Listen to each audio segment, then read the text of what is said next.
Cet été a été marqué par la chute du régime afghan au profit des talibans. Une chute d'autant plus spectaculaire qu'elle s'est faite très rapidement, aussitôt le retrait des troupes américaines engagées. Comment expliquer cette victoire des talibans malgré 20 ans de présence américaine dans le pays? À qui la faute? Éric Zemmour, Joe Biden, ses prédécesseurs? C'est bien au-delà de Joe Biden, bien au-delà même de ses prédécesseurs. Vous savez, il faut d'abord plonger dans l'histoire quand on traite le sujet afghan, comme tous les sujets. Vous savez, l'Afghanistan a été surnommé au XIXe siècle le cimetière des empires. L'Afghanistan a fait plier les plus grandes nations au sommet de leur puissance. En clair, au XIXe siècle, ils ont fait plier les Anglais, qui étaient la plus grande puissance mondiale. Au XXe siècle, ils ont fait plier les Russes 2 fois, début du XXe siècle et surtout à la fin du XXe siècle lors de l'intervention en 1980 qui a elle aussi échoué. Et au XXIe siècle, ils font plier les Américains. Donc c'est vraiment une tradition. Vous savez, les Afghans, on va en parler tout à l'heure, vous avez vu l'armée qui s'est effondrée en 15 jours, mais parce que les Afghans ne sont pas des soldats, ils sont des guerriers. Il y a une différence. Vous voyez, c'est un mode de combat qui n'est pas dans nos traditions. Nous avons des soldats depuis Louis XI et d'autres rois. Eux, ils ont des guerriers, c'est-à-dire des types qui se battent pour leur sol, férocement, mais pas de façon disciplinée. Donc ça, c'est la première chose. C'est tout simplement l'Afghanistan qui est absolument qu'on ne peut pas conquérir et qu'on ne peut pas coloniser et qu'on ne peut pas dominer. Ça, c'est la première chose.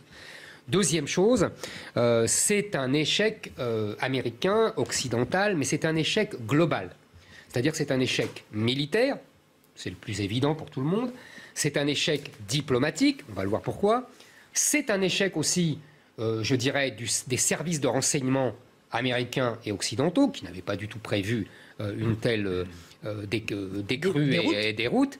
Et je dirais même, et je vais en parler après, c'est une défaite philosophique. Je m'expliquerai. C'est une défaite d'abord militaire, bon, c'est une évidence. Les soviétiques, quand ils étaient partis, au moins, le régime qu'ils avaient laissé avait tenu 4 ans. C'est une déroute américaine qui ressemble beaucoup, vous savez, c'était les mêmes images, et les gens de ma génération s'en souviennent, c'est le Vietnam. Le Vietnam, les Américains sont partis en 73, et en 75, on avait les images apocalyptiques du fameux hélicoptère sur le toit de l'ambassade, avec le drapeau qu'on arrache comme ça en catastrophe, avec les Vietnamiens qui s'accrochent aux hélicoptères, aux avions, exactement les images qu'on a vues aujourd'hui. Donc pour les Américains, c'est la réédition de même catastrophe, mais encore plus vite, parce que là, l'armée vietnamienne avait tenu 2 ans. Là, l'armée afghane a tenu 15 jours. En fait, on a compris qu'il n'y avait pas d'armée afghane. On nous disait, les Américains ont mis des centaines de millions de dollars là-dedans, des milliards de dollars, pour former une armée qui est rien. On nous avait dit 300 000 hommes. En fait, ça s'est réduit à 100 000. Les talibans, finalement, avec 70 000 des vrais guerriers, eh ben, ils les ont écrasés. En fait, ils se sont éparpillés dans la nature, l'armée afghane. Et les Américains ont laissé, j'ai noté, parce que vous allez voir, c'est incroyable, les armes qu'ils ont laissées aux talibans. 75 000 véhicules légers et lourds, 60 chars légers, 50 canons ou mortiers lourds, 7 drones militaires, 200 avions et hélicoptères, 600 000 armes légères. Et alors surtout, la cerise sur le gâteau, the cherry of the cake, comme disent les Américains, ils ont accès aux bases de données biométriques et aux technologies avancées de l'armée américaine, lunettes de vision nocturne, scanner vision, empreintes digitales et données biographiques, tenez-vous bien, de tous les Afghans. Les Américains sont partis en offert, finalement, ont laissé tout ça. Exactement. Donc, quand les talibans vont voir ça, ils vont attraper tout le monde. Ouais, toi, qu'est-ce que tu as fait? Toi, qu'est-ce que tu as fait? Ils ont tout. C'est-à-dire, c'est l'alliance entre, vous voyez, une espèce de Moyen-Âge islamique et l'hyper-technologie américaine du 21e siècle. C'est extraordinaire. Donc, ça, c'est vraiment une déroute, mais colossale. Militaire, service de renseignement, je l'ai dit, hein, en juillet, Biden disait, mais pas du tout, l'armée afghane va résister, etc. Enfin, ridicule. Troisième échec, diplomatique. Évidemment, quand les Américains prennent une raclée, qui se réjouit? Les Chinois, les Russes, qui se sont évidemment rapprochés des talibans, qui ont discuté avec eux, parce que vous comprenez, ils sont des voisins. Les Américains, c'est ça qui est on nous dit les Américains sont venus pour protéger les femmes afghanes, pour établir la démocratie. Ça, c'est le baratin de propagande américaine et occidentale reprise, le baratin de propagande. Donc repris par tous les journaux occidentaux et les journaux français. Que nenni. En vérité, les Américains voulaient contenir les Russes, empêcher les Chinois d'accéder aux réserves de lithium qui sont très importantes en Afghanistan, éparpiller le djihadisme un peu pour embêter la Russie qui est voisine, et puis étendre l'OTAN. Vous savez, je fais une petite parenthèse. Dans les années 60, j'ai parlé du Vietnam tout à l'heure, dans les années 60, le général de Gaulle avait fait un grand discours à Phnom Penh en 67 pour dire « Moi, je ne suis pas l'Amérique là. L'Amérique, c'est l'alliance sur l'Europe, pour protéger l'Europe et la France de l'URSS. Mais l'OTAN qui se répandrait en Asie du Sud-Est, vous voyez, au Vietnam et compagnie, non. Il avait été critiqué par toute la presse américaine et toute la presse française. Qu'est-ce qui s'est passé aujourd'hui? Eh bien, les Américains ont réussi. Ils ont emmené l'OTAN en Asie du Sud-Est. Et tous les Européens, y compris les Français, on voit vraiment la bêtise crasse des successeurs du général de Gaulle, ont suivi. En prétextant que c'était le 11 septembre, à la suite du 11 septembre, qu'il fallait punir Ben Laden, etc. On parlera tout à l'heure du rôle de la France. Très bien. Donc, vous voyez, ça, c'est vraiment un échec américain qui nous a entraîné un échec occidental et français. Donc, une victoire pour les Chinois, une victoire pour les Russes, qui sont très contents quand les Américains prennent une raclée, qui se sont rapprochés des talibans. Je le disais tout à l'heure, je fais une petite incise. Vous aurez remarqué que les talibans, grands étudiants en islam, se foutent complètement des Ouïghours. Les Chinois peuvent persécuter les Ouïghours tant qu'ils veulent, ça n'empêche pas les talibans de se rapprocher des Chinois. Vous voyez, c'est une petite allusion aux manifestations au Pakistan, en Afghanistan contre la France, quand on a osé dire qu'on défendait notre modèle laïque. On n'a exterminé personne, on n'a envoyé personne dans des camps. Là, les Chinois, eux, ils persécutent les Ouïghours et les talibans s'en moquent éperdument. Donc, grande victoire, grande défaite diplomatique. Et la dernière défaite, et là vraiment, si vous me permettez, j'insiste là-dessus, parce que je pense que c'est la plus importante, c'est la défaite philosophique. C'est-à-dire que l'Amérique et l'Occident a eu l'ambition, la prétention, je dirais même l'hubris, de changer l'Afghanistan et d'en faire une Suède social-démocrate. C'était ça l'objectif de Bush au début du XXIe siècle. C'est un échec absolu. C'est-à-dire qu'il n'y a jamais eu la démocratie, il n'y a jamais eu la liberté, il y a le régime corrompu qui a été enseveli sous les dollars. Hein. J'ai vu que le président afghan s'était sauvé avec des tonnes de billets, etc., de dollars et tout. Il s'était enfui en Arabie Saoudite ou que sais-je. Donc c'est pour vous dire, la corruption. Et surtout, les talibans ont gagné pourquoi? Parce qu'ils incarnaient la tradition, le tribalisme, la religion, c'est-à-dire ce que voulaient les Afghans. Et quand on nous bassine avec « mais ils veulent nos valeurs et tout », mais que nenni. Tout ça est faux. Et donc c'est un échec absolu. Vous savez, après la Révolution française, il y a en gros deux théories qui se partagent l'esprit occidental. Il y a la théorie de la Révolution française, des droits de l'homme, qui est que tous les droits de l'homme doivent être répandus sur toute la planète et que les hommes sont interchangeables et qu'ils veulent les mêmes droits, etc. Et puis il y a Joseph de Maistre, grand théoricien réactionnaire, qui dit pas du tout. Et il a une fameuse phrase, il dit « Moi, j'ai jamais rencontré d'hommes. J'ai rencontré des Italiens, des Français, des Allemands. » Il aurait pu ajouter « des Afghans. » Il dit même « Je sais depuis Montesquieu qu'on peut être persan. » Il aurait pu dire « Je sais aujourd'hui qu'on peut être afghan. » Mais quand on est afghan, on n'est pas un social-démocrate suédois. On est un type qui veut la charia pour son peuple, qui veut l'islam et qui veut être gouverné selon un système politique qui n'a rien à voir avec la démocratie citoyenne, mais avec un système tribal. Il n'y a pas une différence entre ceux qui veulent décider et le peuple afghan? Vous savez, il y a eu un sondage par un institut américain, le Pew Research, c'est ça? Je m'excuse pour l'accent. En 2013, on a demandé aux Afghans, est-ce que vous êtes pour la charia? On avait 99%, vous m'entendez? 99% d'Afghans qui ont répondu oui. On avait 85% d'Afghans qui étaient pour la lapidation des femmes adultères. Comment vous expliquez la fuite des Afghans? Mais parce que, si vous voulez, d'abord, il y a deux choses. D'abord, il y a des gens qui ont travaillé avec les soldats américains, avec les forces américaines, éventuellement avec les forces françaises, donc qui sont vus comme des collabos et qui vont donc risquent d'être massacrés. Il y a des tribus qui sont opposées dans leurs conflits tribaux entre les Pashtuns, les Tadjiks, etc., qui sont opposés aux talibans et donc qui ont peur de la répression. Il y a aussi les cultivateurs de pavots. Parce que je rappelle que quand les talibans, on ne le dit jamais ça, parce qu'on veut donner une image uniformément noire du mouvement taliban, mais quand les talibans étaient au pouvoir, ils ont éradiqué la culture de pavots. Et c'est les Américains qui l'ont laissé prospérer de nouveau. Ça, on ne le dit pas. Et quatrièmement, vous savez que ce sont les talibans qui faisaient le contrôle aux aéroports. Donc, ils ont très bien pu laisser passer des hommes à eux pour aller mettre des bombes en Europe. D'ailleurs, on a déjà noté, je crois, mais on en parlera après, c'est votre question d'après, oui. C'est ça, j'imagine. Donc voilà, je pense que là, il y a... Militaire, diplomatique, philosophique. Exactement. Face au retrait américain et à la déroute du gouvernement afghan, Emmanuel Macron, on va regarder un petit peu du point de vue français. Lui, il tente de jouer sa partition. On a vu qu'il était en déplacement en Irak ce week-end.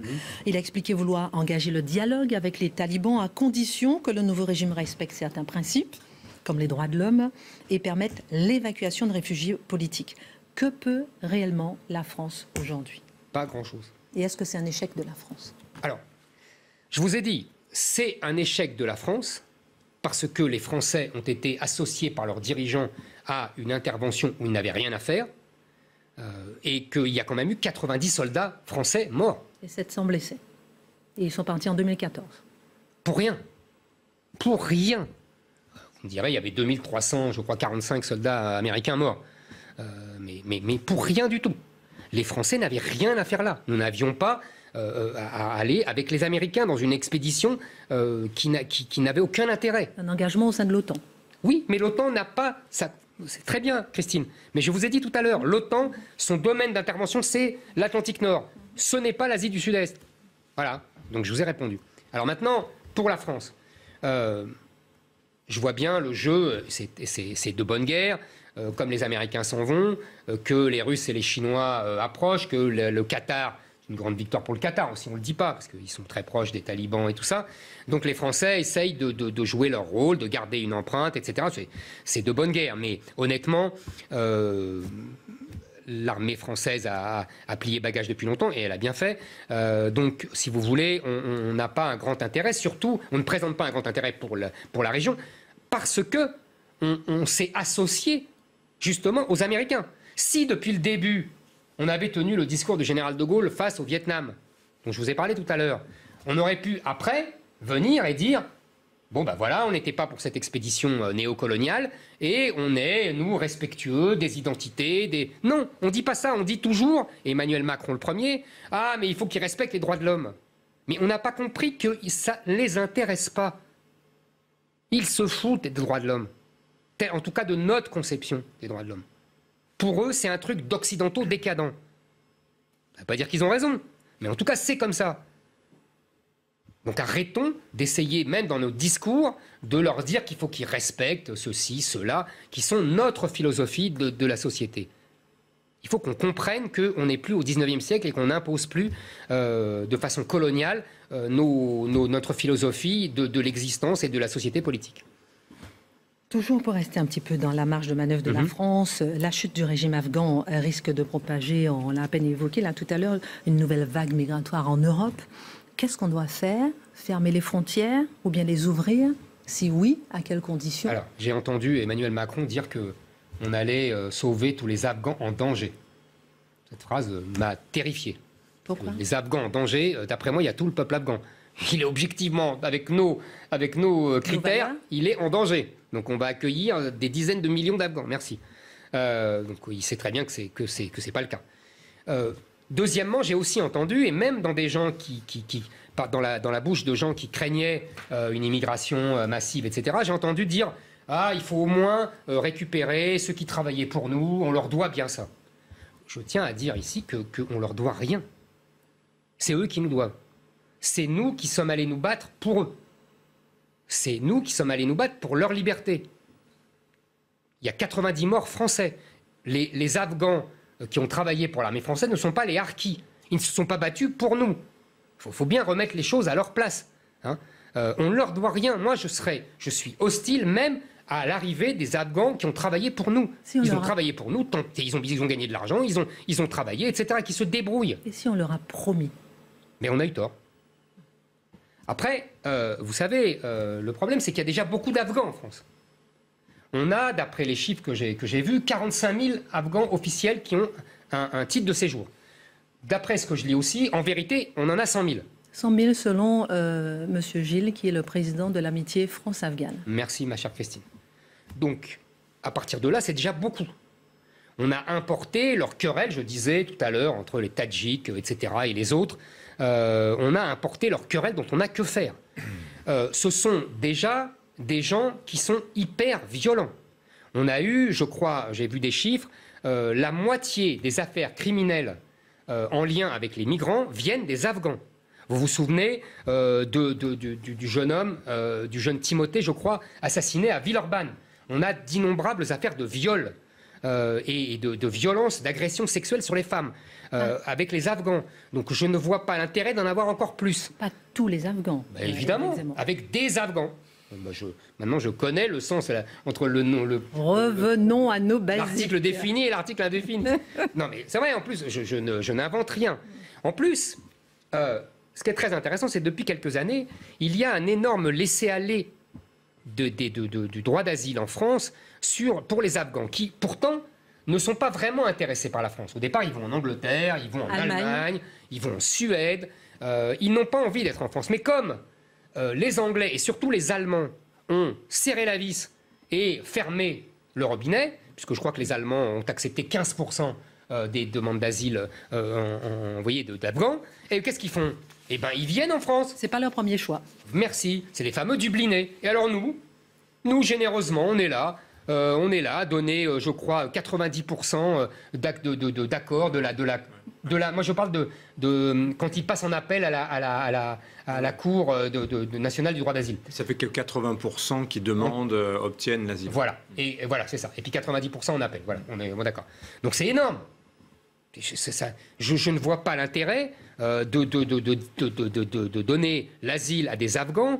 Je répète que le droit d'asile, c'est pour une personne, deux personnes, ce qu'on appelle les combattants de la liberté. Parce que moi, je donne toujours le même exemple. Le droit d'asile, c'est Victor Hugo à Guernesey. Ça, c'est le droit d'asile. Voilà. C'est Solzhenitsyn, aux États-Unis, dans le Vermont, je crois. Ça, c'est le droit d'asile. Mais des dizaines de milliers de personnes, ce n'est pas le droit d'asile. C'est tout. On n'a aucunement l'obligation de les accueillir. Il n'y a pas de devoir de les accueillir. Au contraire.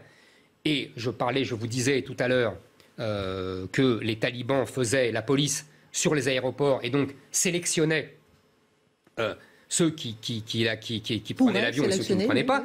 Ils peuvent très bien mettre, et ils les ont pris. On a vu déjà la DGSI qui a alerté sur 4 ou 5 profils. Comment? Sur 5 profils. Voilà, douteux. Exactement. Et d'après moi, il y en a qui n'ont pas vu passer. Hein, je vous rappelle que le Bataclan, c'était des types qui avaient profité de l'exil des Syriens. Donc on va avoir exactement la même chose.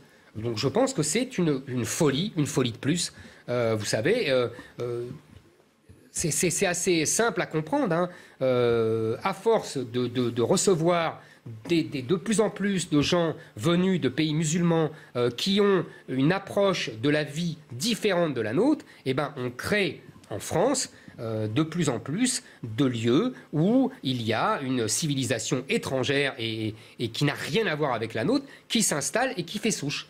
Voilà. J'ai vu, selon les chiffres, que l'Allemagne accueille beaucoup plus que nous, comme le Pakistan 1,5 million, l'Iran 780 000 réfugiés, l'Allemagne 180 000, la Turquie 130 000, beaucoup plus que nous, l'Autriche 47 000, et nous, en France, on a 45 000 réfugiés. Enfin, en fait, on a 100 000.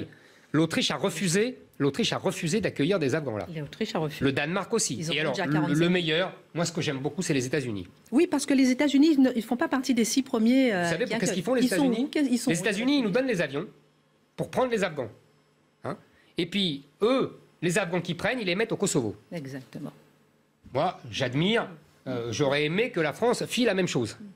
Hein, c'était pas mal joué. Je ne vois pas, je le répète, on n'a aucun devoir d'accueillir le moindre Afghan. Et si les Afghans veulent s'opposer aux talibans, hein, qu'ils se battent contre eux. S'ils ne sont pas contents de ce régime, qu'ils se battent contre eux et qu'ils les affrontent. Et puis c'est ça, je suis désolé, quand dans un pays on n'est pas d'accord on n'est pas d'accord avec le régime qui s'installe, eh ben on le combat. Hein. Les Afghans sont des grands combattants, je l'ai dit tout à l'heure, des grands guerriers. S'ils ne sont pas contents du gouvernement taliban, qu'ils le combattent. Mais je répète, ils partagent à 90% ou à 95% ou à 99% les valeurs des talibans, qui ne sont pas les nôtres. C'est tout.